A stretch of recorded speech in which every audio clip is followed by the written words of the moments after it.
Hey guys, today I'm gonna show you how to turn on always on display on TECNO Pova Neo 2. So this device doesn't have always on display by default, so we have to download an additional app from the Google Play Store. So let's open up the Google Play Store and tap on the search bar. Now search up Movies Edge, this app, and now install it. Now let's open the app.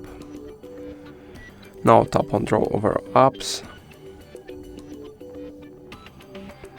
And here search for the Movies Edge and have to turn it on, but we have to, it's here.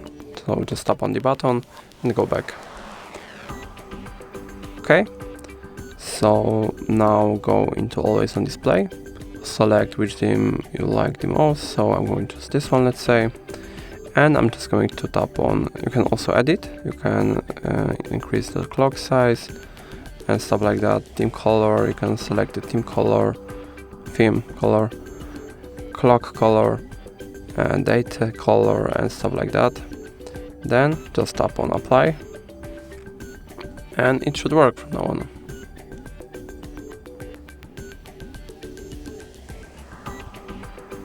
Does it work? I'm not sure. Oh, you have to tap on allow, okay. And from now on, does it work? Yeah, it works. So that's all. If I helped you, please leave a like and subscribe. And if you have any more questions, write them in the comments.